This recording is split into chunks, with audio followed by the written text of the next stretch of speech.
আসসালামু আলাইকুম। সবাইকে স্বাগত জানাচ্ছি আমার ব্লগে।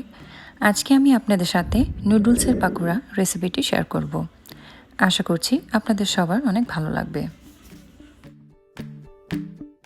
নুডলসের পাকোড়া বানাতে আমি প্রথমেই নুডলস সিদ্ধ করতে দিয়েছি। এখানে আমি পানিতে সামান্য লবণ দিয়ে এক প্যাকেট নুডলস সিদ্ধ করতে দিয়েছি।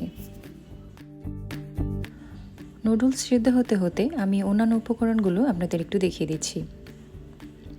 এখানে আমি নিয়েছি গাজর কুচি, আপনারা চাইলে বাঁধাকপি বা আপনাদের পছন্দ মতো সবজি ইউজ করতে পারবেন। আর এখানে নিয়েছি 1 চা চামচ ওয়েস্টার সস, এখানে নিয়েছি সামান্য পেঁয়াজ কুচি, নিয়েছি কাঁচামরিচ কুচি, নিয়েছি একটা ডিম। পাকোড়াটা ক্রিস্পি করতে এখানে নিয়েছি 4 টেবিল চামচ চালের গুঁড়া, নিয়েছি লবণ স্বাদ মতো, আর 1 টেবিল চামচ আদা রসুনের পেস্ট, নিয়েছি নুডলসের মশলার প্যাকেট। এখন আমি এই সবগুলো উপকরণ একসাথে মিশিয়ে নেব।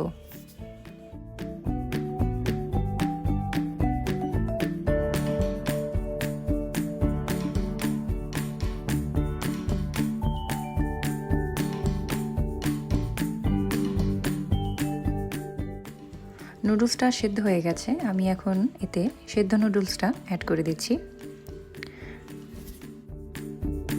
এতে এখন অ্যাড করছি একটা ডিম, আর অ্যাড করব নুডলসের যে মশলাটা রেখেছিলাম সেই প্যাকেটের মশলাটা।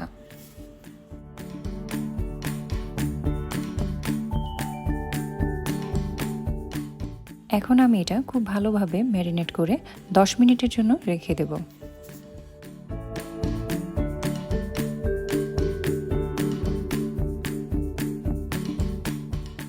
এটা মাখানো হয়ে গেছে, এখন আমি এটাকে 10 মিনিট রেস্টে রাখবো। আর এটা ভাজার জন্য এখন আমি তেল গরম করে নিচ্ছি।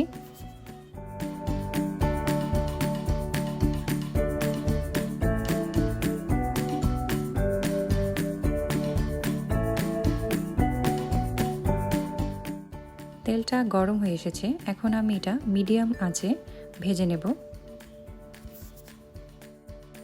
পাকোড়াটা আসলে যার যার পছন্দ মতো শেপ করে ভাজবেন, কেউ হয়তো বা গোল করে ভাজে, কেউ চ্যাপ্টা করে ভাজে। আমি এটা গোলাকার শেপ দিইনি, আমি চ্যাপ্টা করে ভেজে নিচ্ছি। অলমোস্ট ভাজা হয়ে গেছে, আমি এটা নামিয়ে নেব এখন।